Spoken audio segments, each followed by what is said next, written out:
Hello, please meet today's guest, Shawn Loiseau. If you're somebody who's in a spot in your life right now where you don't want to be, the way to turn that around is to start doing the little things right. Do the little things right.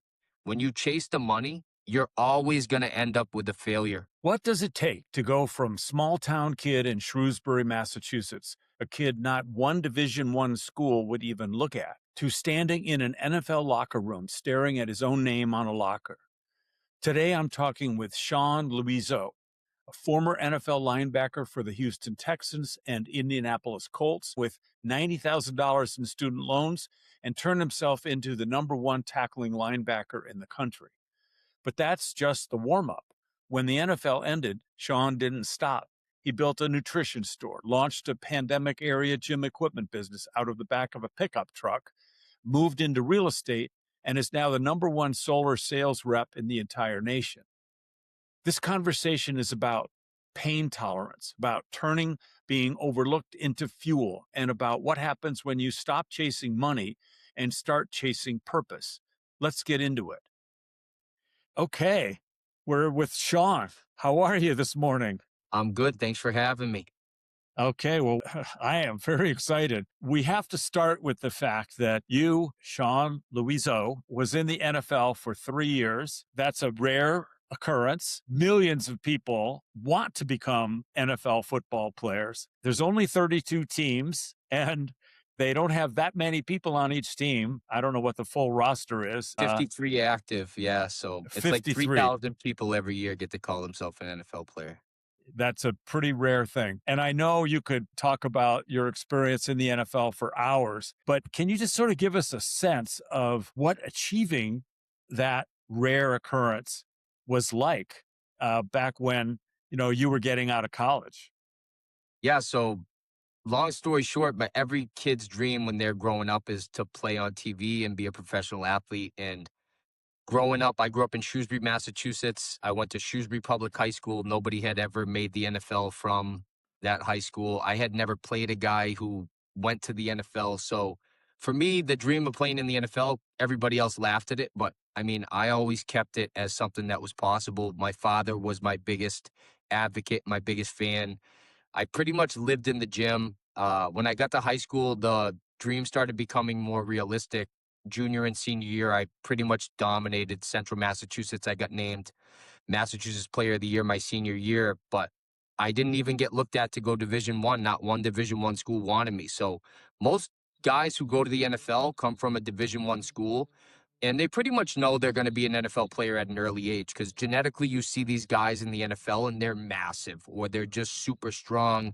Most guys in the NFL right now, they're the freak of freaks. They're 6'4", 6'5", running at the speed of Olympic track athletes, and most of them have under 7% body fat. But I was a small kid, not the fastest, not the strongest, but I mean, I worked harder than everybody on the field. So I think work ethic was just my biggest thing that I leaned on. And when I got to college, I went to Division II, Merrimack. They never had a guy who went to the NFL. I was the only guy in the NFL who had student loans. I left Merrimack with $90,000 in student loans. Most guys who go to the NFL, they have free scholarships and, they pretty much get their school paid for. I had went to school for criminology. I wanted to be a state cop. And senior year, I had NFL scouts at every single game. I have 5 NCAA Division II records at linebacker. I was the number one tackling linebacker in Division II my junior and senior year, and I was able to be the only guy from Division II that year to get looked at for the NFL at a very high level. So just the journey of going to the NFL was insane. To be a guy who said that I was in an NFL locker room and see my name on a locker, it was so surreal, like it never seemed real, but the journey getting there was awesome.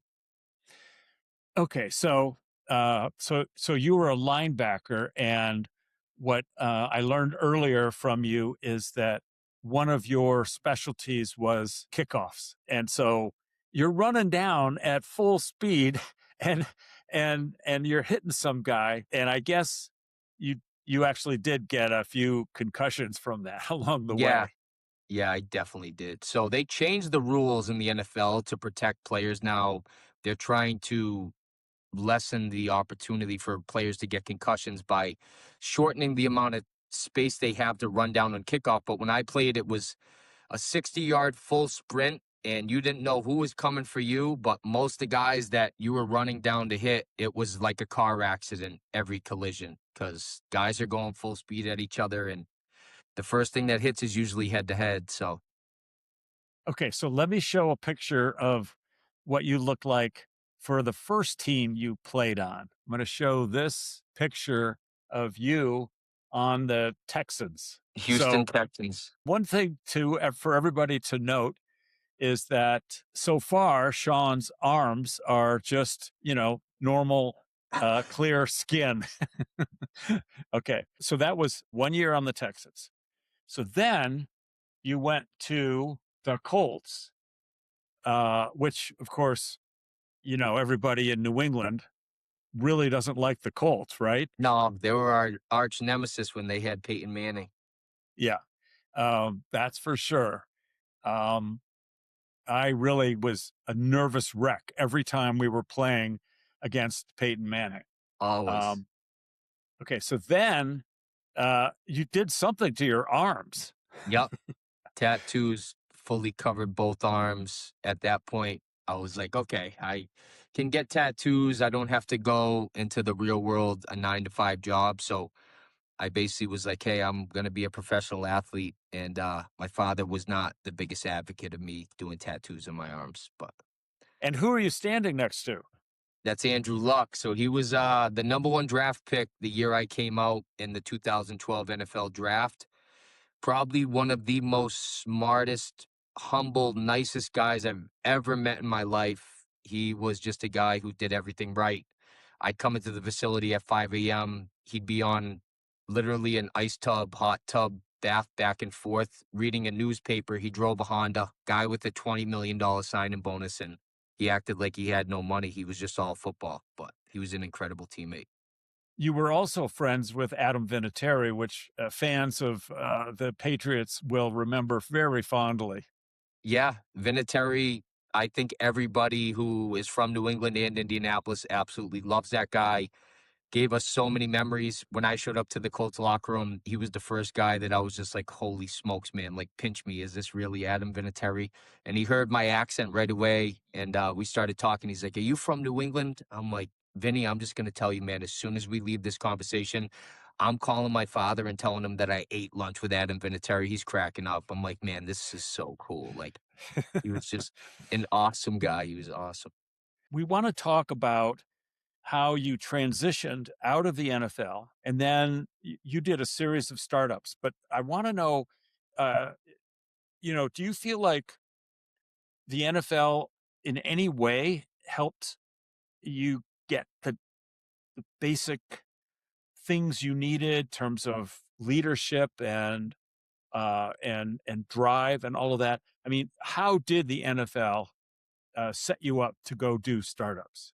Yeah, that's a great question. I think that without my drive and me inspiring to be an NFL player, the journey to get to be an NFL player, all the little things that I learned along the way, I think most people will ask, like, what's the best trait of an entrepreneur? Is it vision? Is it work ethic? I think it's pain tolerance for me, especially as an entrepreneur. Like, how much pain is your threshold and what are you willing to push through to get to the other side? Going to the gym every single morning, even though your body's hurt, that consistency of going to the gym, not going out and drinking with my friends, not partying, going to bed early, that required so much sacrifice to be able to make it to where I wanted to be. And an NFL journey isn't like go to college for 4 years and then have your profession. It was 18 years of a journey of working every single year, going through 4 years of high school, 4 years of college, and then potentially, hopefully getting a chance to make it into an NFL locker room. But all the little things that I learned along the way, as far as work ethic, networking, I was a captain on every team. So I was able to get in front of a team and inspire them through words. But most people don't realize the people who are leaders and people who are business owners, you're not just leading through your words, you're leading through your actions. So you got to lead by example. And if you're saying you're going to do something, you have to do it. So if a football game was 60 minutes, I was willing to be the hardest worker on the field for the entire 60 minutes. Anybody who's opened their own business or who wants to be an entrepreneur we don't work 9 to 5. It's a 24-hour job. You have to be up and ready to go, and there's nobody who's going to support you other than you. You have to be your biggest fan. You have to know that it's going to take sacrifice, and most of the stuff that you want, the bigger the dream is going to be, the harder you have to work.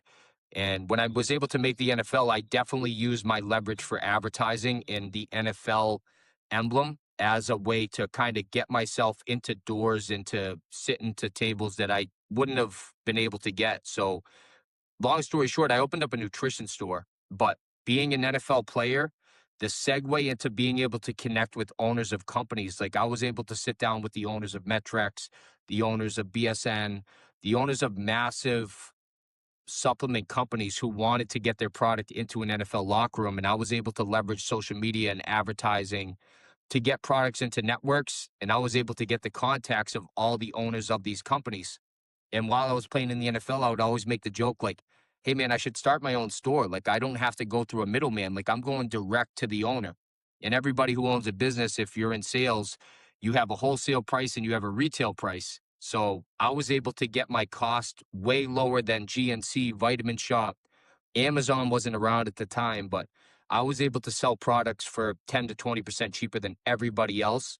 But my gift was I was the guy in my nutrition store, and when somebody walked in and they saw that I was the guy who was living fitness in the gym every day, looked like fitness, and I was selling them, hey, I personally take this, I'm getting results. I wasn't a guy who was just watching a video telling you how to get in shape. They were like, man, you played in the NFL? No, I'm actively playing in the NFL. They're like, wow, so like my ability to use something I was passionate about and make that into a business, I think that was my biggest gift that I got from the NFL. And that wasn't your last startup. That was your first. So Yeah. what happened to, walk us through the next three. Yeah, so I was able to grow the business very fast. I was a 500 square foot store. My rent was $1,200 a month. And for me, I didn't understand overhead costs. I didn't go to school for business. I went to school for criminology, but I knew if I bought something for $1 and I sold it for more than $1, and I did that a lot of times, that would be a successful business. But I realized that my gift for advertising was how I treated people, right? So if I had a great product and I gave somebody a great customer experience when they came in the store, would that person come back and bring one person? And could I get this person to come in every single month? And could I have enough things in the store that would make people want to come back, almost like a dollar store mentality? So I was able to use clothes as advertising. Every customer that came in the store, whether you bought something or not, if you looked like somebody who would be in the gym or you were fitness, I was giving you a free t-shirt with my logo on it. I started to notice that every single gym within a 5-10 mile radius, everybody was wearing my logo. I was getting free advertising. And my dad and my wife at the time were like, Shawn, why are you giving away all these shirts? It was costing me $2,000 to $5,000 a month. But that $2,000 to $5,000 a month was customers who were my billboard in the places that I wanted to advertise. And I'm like, I'm onto something. If I'm treating people good and my product is great and I have my logo everywhere, eventually people are going to be like, what is this place? So I was able to do that for 5 to 6 years very successfully. I was averaging $400,000 to $700,000 in sales out of a 500 square foot store. Um, we were dominating the industry. I was probably the number one store for supplements within central Massachusetts, maybe in Massachusetts. And then COVID hit. So everybody was stuck in their house. Nobody was coming into the store, but I saw that everybody in my network that was fitness was looking for gym equipment. And I had the network with the guys who had warehouses who were selling gym equipment. But the transition when COVID hit, all these gyms were going out of business. Boston Sports Club was liquidating. They were selling all their gyms. I was finding out that people were looking to build home gyms. They were looking for plates and dumbbells. So the guy who was buying these gyms was calling me, hey, Shawn, do you want any of these dumbbells, these plates? I was showing up with my pickup truck. I could only fill it with 6,000 pounds of plates and dumbbells. I would show up at the gym. I would advertise on my Facebook and Instagram, hey, if you want gym equipment, come to my store. I was selling the 6,000 pounds of equipment faster than I could get it to the store. I sold like You 100,000 needed a pounds. bigger truck. So I ended up getting a bigger truck. I ended up getting a trailer. I ended up growing from just dumbbells and plates to getting treadmills, getting cable machines. And I bought these big storage containers. Where my business was, I'm right on the corner of Route 9, and we get 1 million cars a month. There's a Whole Foods and a Starbucks right next to me. So I had this storage company put their storage container there. I offered them advertising. I'm like, hey, I'll let you guys, they're called My Box. I'm like, hey, if you put your My Box on the corner here, you're going to get a ton of advertising through cars. Would you guys be willing to put a box here and let me use it? So I got the free boxes. I was putting these boxes in my, basically in where my store was, filling them up with gym equipment. People were showing up. Hey, Shawn, I want the treadmill. How do I get it to my house? And I was like, yeah, I can deliver it. I never delivered gym equipment before, but I was like, I'll figure it out. So I went to Home Depot, bought a set of tools, show up at somebody's $1 million house, and the only way to get it in the house is down a basement bulkhead. So here I am taking the treadmill apart. Never did it before, but in my mind, I'm like, I gotta figure this out. Like, this is Thank massive. Like, God. Were you allowed to use the NFL logo? Was that a thing, or was that not allowed? So if they had pictures of me and stuff, like I was using the NFL logo. I wasn't making money off it. I wasn't selling NFL logo products, but I was definitely using it for advertising. Like I was connecting me to being in the NFL, and their logo is massive. Obviously, you don't want to try to go at them and it's like if I put the logo Nike and sold a shirt on it, they would come after me. But I wasn't selling anything NFL. The only thing I was selling was, hey, I'm Shawn Loiseau and I played in the NFL. But So yeah, you're the allowed to do that. reputation. You're allowed to put it next to your picture Yeah, just to show that you were, because that's somewhat good advertising for them, I suppose. for my resume, yeah, it would be my resume. And then for me, it was just my proudest thing that I accomplished at that time. And yeah, the gym equipment took off. I was delivering gyms from Vermont all the way to Pennsylvania. We had did $1 million in gym equipment sales in like my first 4 months. Like I couldn't even keep up. I had another guy who I played in the NFL with who I was like, bro, I need you to help me carry this stuff into houses. Like no, anytime I would ask somebody for help to do this, that we'd be halfway down a basement bulkhead with this equipment. They're like, Shawn, I'm never doing this again. I'm like, I get it, man. Nobody wants to carry this stuff down bulkheads and up flights of stairs. And they wanted commercial gym equipment in houses, but we weren't saying no to anybody. But yeah, it was crazy. I was able to keep Undisputed Nutrition, my store, afloat. We segued into building home gyms, and then I was doing home gyms and the nutrition store at the same time. So that was my second startup. To that transition to the, you're discovering the wonders of solar power.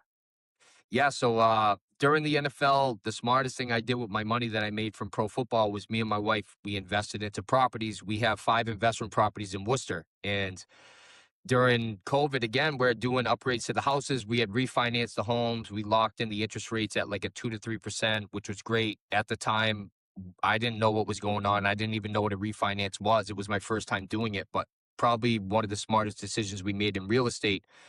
During the time we're doing renovations on the house and we're getting little kids, young kids coming by the house, not little kids, but kids like under 24 years old, like, hey, if you want a new roof, you should look into solar. Hey, if you want to get electric upgrades, look into solar. And I had never looked at solar with the traveling and not being at home.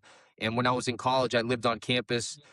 I didn't really worry about the electricity bill when I had my store, Undisputed Nutrition, because my town, Shrewsbury, we have Selco, which is a municipality. So we don't pay the crazy delivery fees that Eversource and National Grid customers do in Massachusetts. But I had started looking into it to look into home upgrades and seeing the transition, what was happening as a homeowner and as somebody who owns a house. Everybody who owns a home, you have to pay 2 bills no matter what. It's a mortgage and an electricity bill. And the electricity bill isn't something we can negotiate. It's a monopolized industry. And I just had seen this huge shift because one of the states that I played in was California. Another state was Texas. And both of these states have massive issues with delivery of electricity. They're getting power outages, they're getting brownouts. Now with data centers coming to the grid, every single house that's being built is fully electrified on a grid that was not prepared to handle this much demand. So the shift in Massachusetts, I was seeing as a dad, I have 3 kids under 7 years old. You start to notice, wow, bills are crazy. I don't have this NFL money coming in anymore. As an entrepreneur, you have a lot of overhead, a lot of cost, and kids are expensive. But one thing that I kept seeing go up, even with my 7 years living in my house, I went from paying a $300 gas bill to heat my house in the winter to $1,200 in the wintertime in just 3 years. And it was just delivery fees. So I was like, you know what, man, let me look into this. I'm in so many houses anyways. I'm killing my body.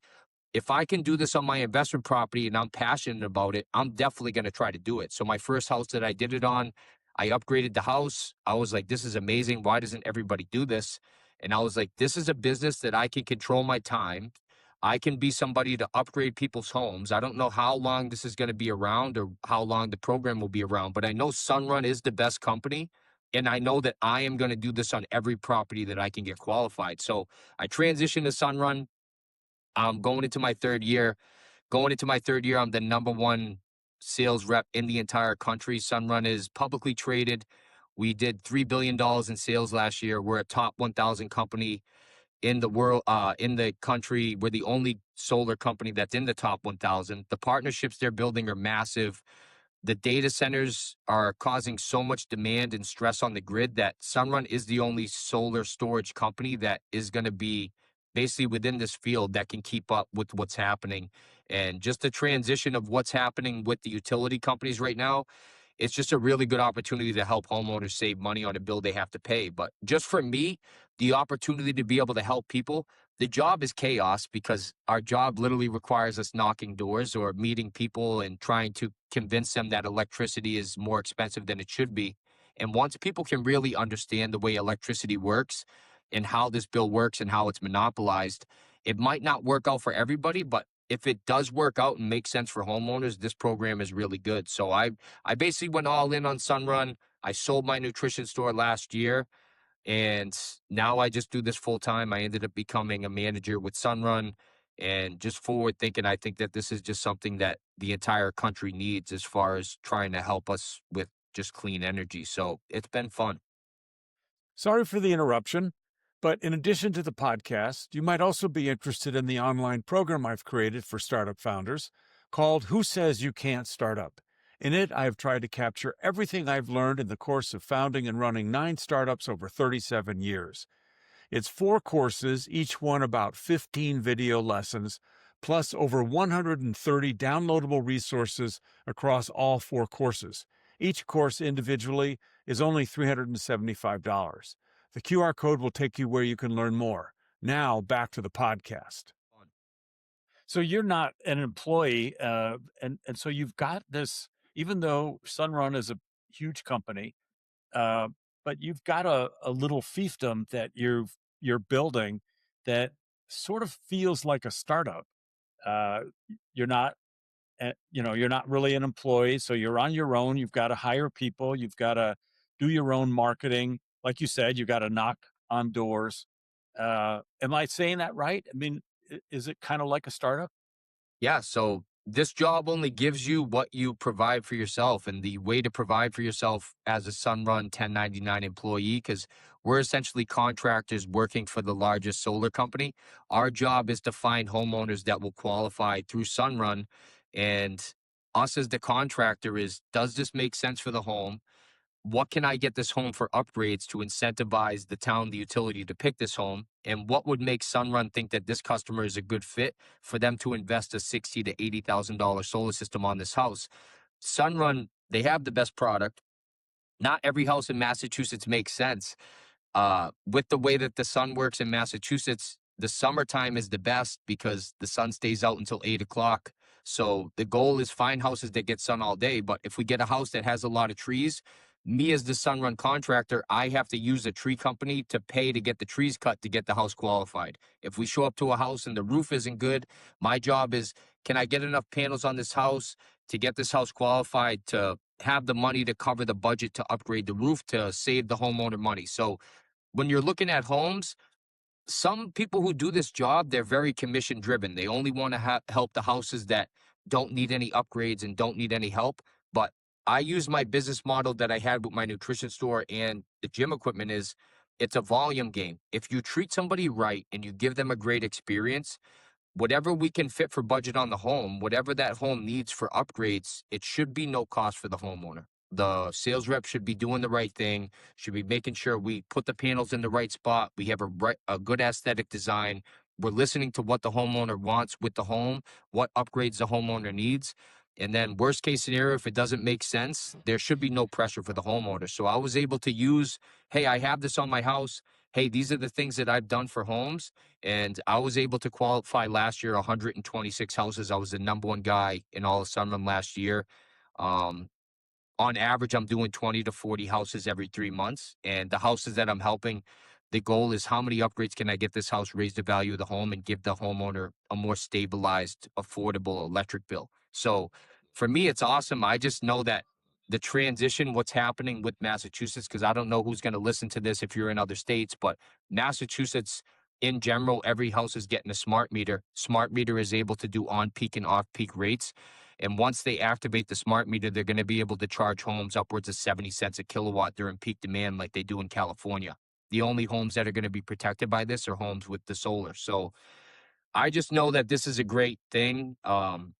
For me, it's a product that doesn't cost homes anything. So it's weird, like being a salesman and selling something that doesn't cost anything. It's more like trying to convince the homeowner that this is a great decision. But the difference between my nutrition store and solar is if you didn't like the pre workout, the protein jug, or something you bought from Undisputed, you could come back the next month and get something new.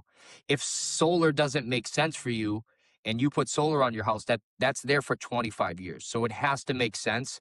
The smallest system we can do is 5 panels. The biggest system we can do is 60. If we're getting a house that's getting 30 to 60 panels, it definitely makes sense. The home is going to save thousands of dollars a year on electricity because they're not going to pay delivery fees anymore. So that's the goal, is try to show as many homes as we can. So, besides the things you've just mentioned about upgrading their electricity panels, maybe upgrading their their roof, um, also removing some trees, hopefully not too many, so that there's more sun on the roof. And I do know that you've got some cool tools that show the roof and the sun exposure. But there's another aspect that's of this whole solar panel business. It's very complicated because you've got to deal with the towns, you've got to deal with, or you've got to help the homeowner, but you really end up being the front person. You've got to deal with the electrical, monopoly company.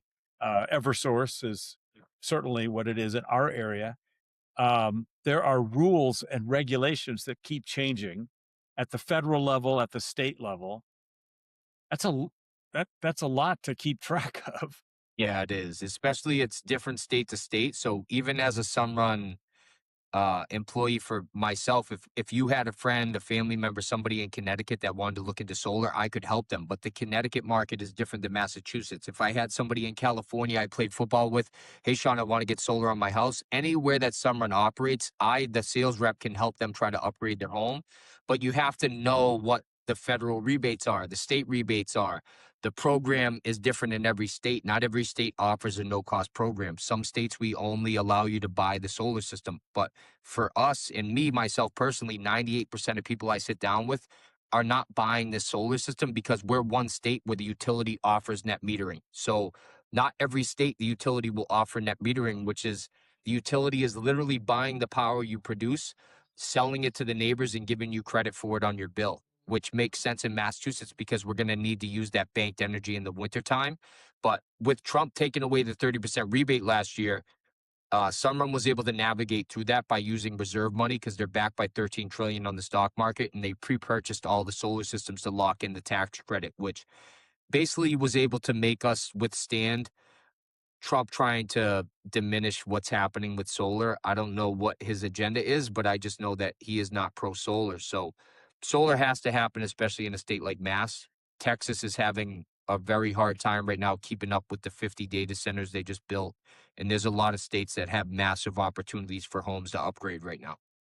Well, he likes coal and oil, Yeah. and um, and and it's not because he actually knows that they're good.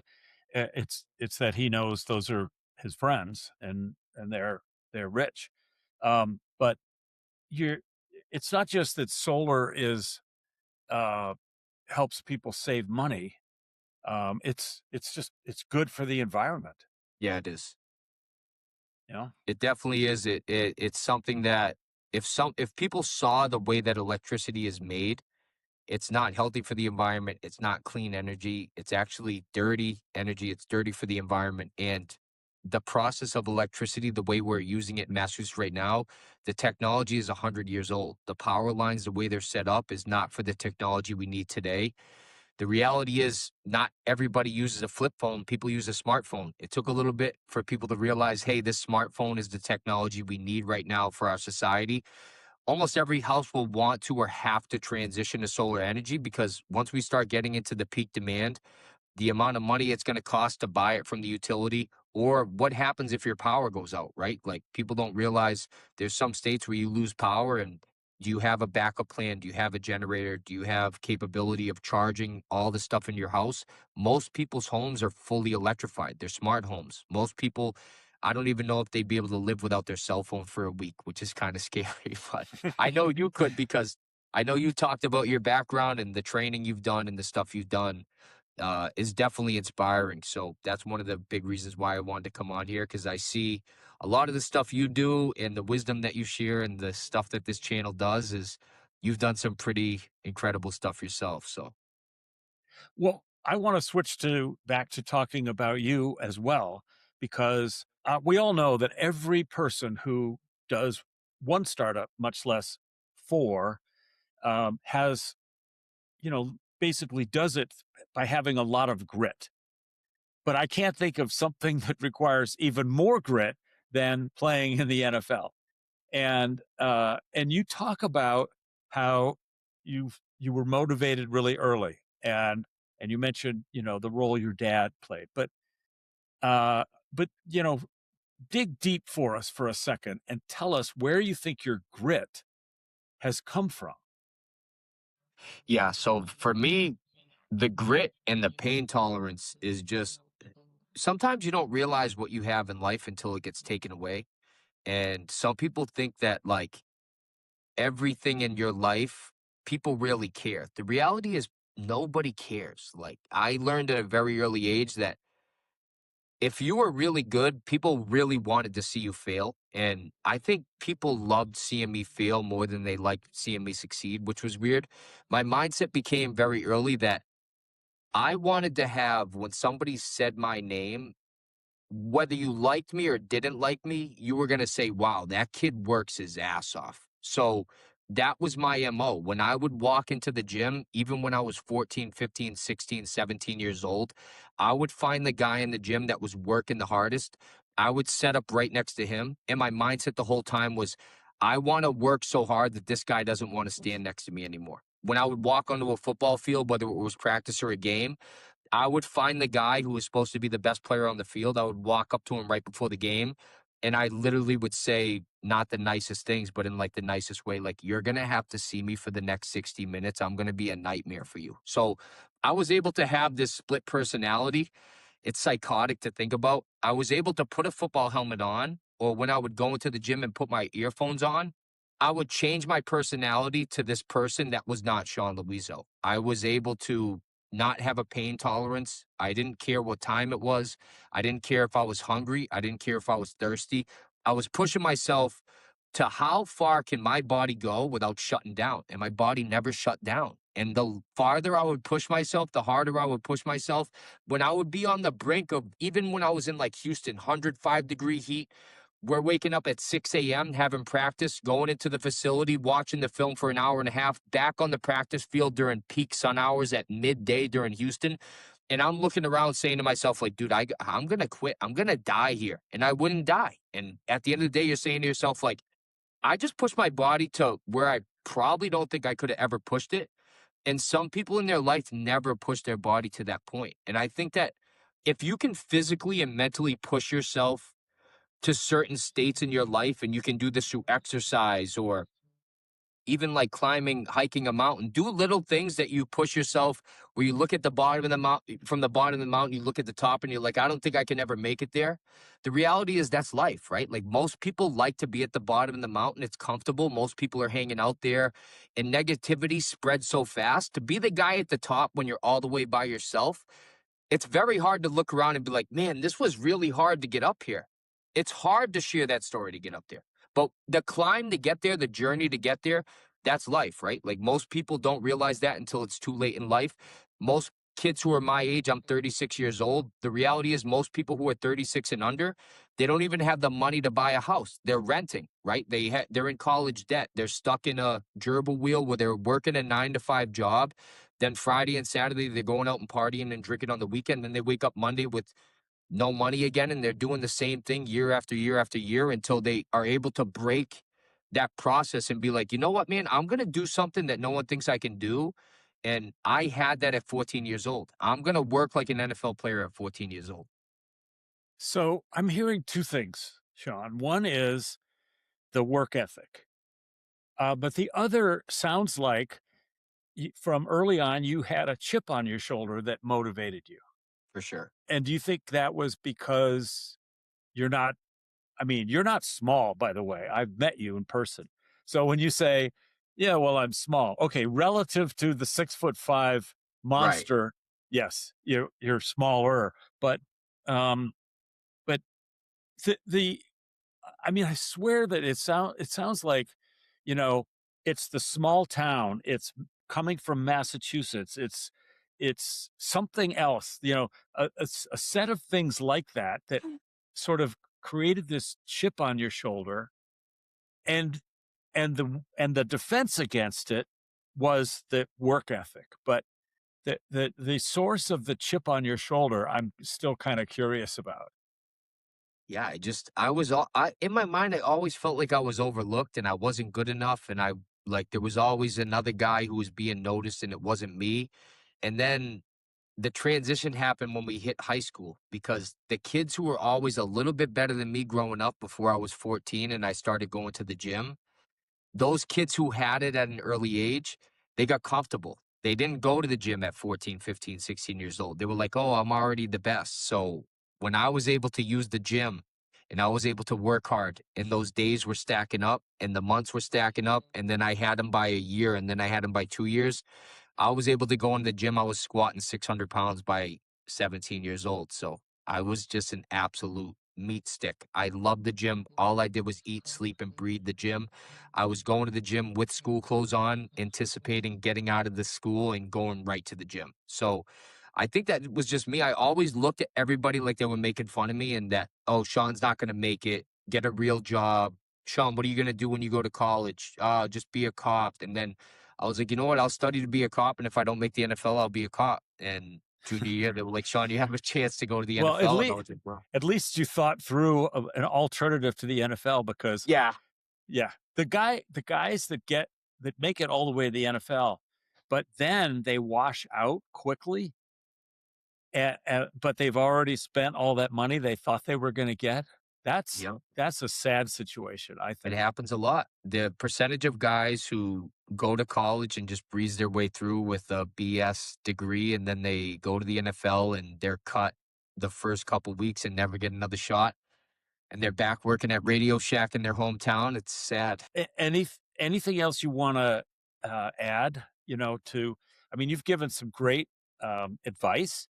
You've given some very motivating kinds of life lessons. It's it's been a thrill to talk to you. Yeah. Is there anything else you'd like to add as a Shawn Loiseau pearl of wisdom? I think that the biggest thing that I've tried to learn is there's no money and material that you're ever going to achieve or have that is going to give you true happiness. There's a lot of people who think they want to be an entrepreneur because they're going to make a certain dollar amount, be able to buy that dream car or have the dream house. And I promise you, as a kid who I'd made $1 million playing in the NFL, I made $1 million in my nutrition store, I made $1 million selling gym equipment, I made $1 million doing Sunrun. There's no $1 million amount that is more valuable than surrounding yourself with people who truly want to see you do good. It's so hard to surround yourself with people who are at a different level than you because most people in reality, once you reach a certain level, people don't want to be around people who drag them down. So if you're somebody who's in a spot in your life right now where you don't want to be, the way to turn that around is to start doing the little things right. Do the little things right. When you chase the money, you're always going to end up with a failure. Like I said, there's guys who I watch play in the NFL cashing $200,000 checks every week. They were miserable because they chased the wrong things. The foundation of who you are as a person, if you're a good person, you do right by people. If you start a business and do a business that you're passionate about, Like, I got advice from somebody, when you invest in stocks, you should invest in things that you actually buy and do. If you have an Apple iPhone, that's a good stock to invest in, right? But if you're somebody who drives a Honda and then you go and work for a dealership trying to sell a Toyota, do you really feel passionate about selling a product that you don't have? So if you want to be an entrepreneur, find a product that you love, find a product you're passionate in, and just be the hardest working guy day after day after day doing the right things, and always chase the people. Your best advertisement that you can ever have in this world is what you leave with people. You can never take back a first impression, and people will always remember bad things more than the good things, right? You can do 100 things good for customers. One bad experience, one bad thing that you do is going to be amplified. But whenever you have something go wrong in your life, always face the problem head on. It's almost like, I heard this analogy about a bison. Bison, whenever they see a storm coming, they run towards the storm. The reason why they do that is you always get through the storm faster. In life, whenever you have problems, if you try to run away from your problems, they're always going to chase you. You're going to be stuck in the problem because you're going to be running at the same pace as your problems are coming. Whenever you have a problem, whenever you have things in business that are going wrong, if you have things that you have to confront with people in your life, confront them head on and go right through it, because you're going to get through that faster and be able to come out the other side.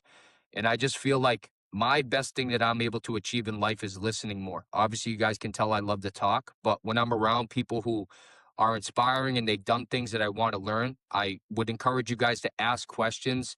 If you don't have people in your life that you can ask questions to of where you want to be, you got to find a source where you can fill yourself up, whether it's podcasts, whether it's going on YouTube and finding somebody who you're inspired in your field, and try to fill yourself up with great ideas.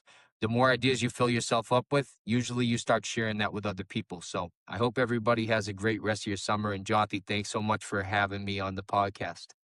You bet. It's been a pleasure, and thank you so much. And here are your toolkit takeaways. 1. Pain tolerance is your real edge. Shawn pushed his body through 105-degree Houston practices until he thought he'd quit, and never did. He says that's the trait that separates entrepreneurs from everyone else. Before you launch anything, ask yourself honestly, how much discomfort can you actually sit with before you fold? 2. Your story is your marketing. Nobody wanted Shawn out of high school. Not one D1 offer. He turned being overlooked into his edge, then turned that same story into the reason customers trusted him. Whatever makes you different isn't a liability to hide. It's the thing people remember.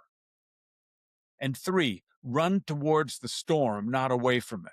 Shawn's favorite analogy, bison charge into a storm because it gets them through faster. Run from your problems and you'll move at the same pace they do.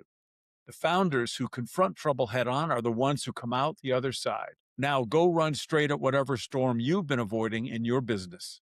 And that is our show with Shawn. The show notes contain useful resources and links. Please follow and rate us at podchaser.com/designing successful startups. Also, please share and like us on your social media channels. This is Jothy Rosenberg saying, TTFN, ta-ta for now.